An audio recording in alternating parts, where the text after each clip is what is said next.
The author and journalist Neil Linden examined this statement. The figure was invented as follows. In 1990, the Metropolitan Police said it received reporting incidents of domestic violence. That figure, said the police, was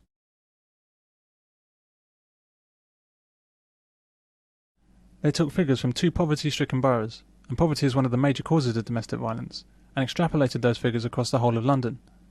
That's like standing in the Bishop's Avenue in London, one of the richest roads in Britain, and saying that because the average house on this road costs £5 million, then the average house in London costs £5 million.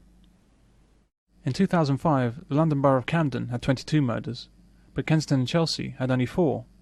Would the police choose to extrapolate the Camden figures across London and state that about 22 murders occur in each borough every year?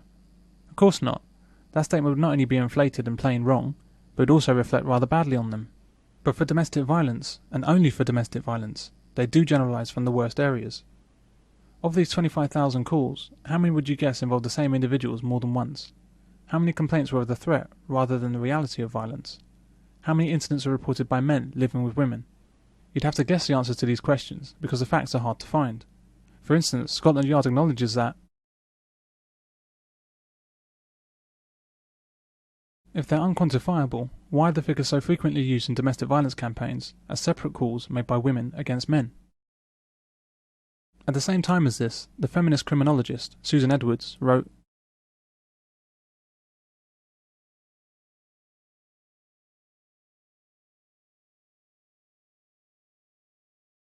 this woman had taken the police figure and more than doubled it. Sandra Hawley, director of the Chiswick Family Refuge and one of Britain's leading experts on domestic violence, went higher. She wrote,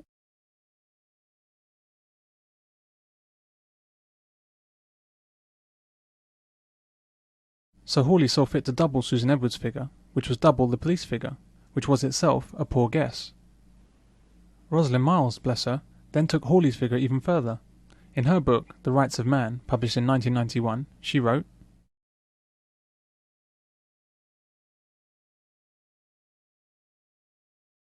wow, so we've jumped, as if by magic, from about 25,000 phone calls per year to 100,000 women in hospital per year due to domestic violence. In London alone. That is some feat of Chinese whispers. So where do these massive hospital treatment figures come from?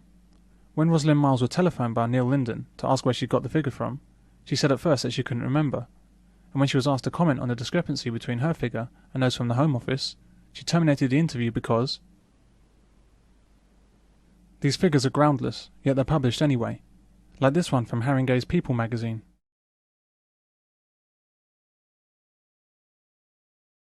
Excuse me? A massive mother killer? I looked at the mortality figures for the UK. The government tells us that 2 women a week are killed due to domestic violence. But 350 women a week die from pneumonia.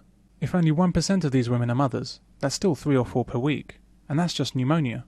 Let alone the hundreds of other conditions and diseases and accidents that account for 5,000 female deaths a week in the UK. This article is worse than wrong. It's a lie. I emailed the woman that wrote this article to ask her where she got this shocking information from, but she didn't reply. Her name's Deirdre Cregan, and she's a domestic violence coordinator for Haringey Council. There's no possible justification for a domestic violence coordinator in Haringey, or anywhere else for that matter. It's a position conjured from false statistics and has no actual value.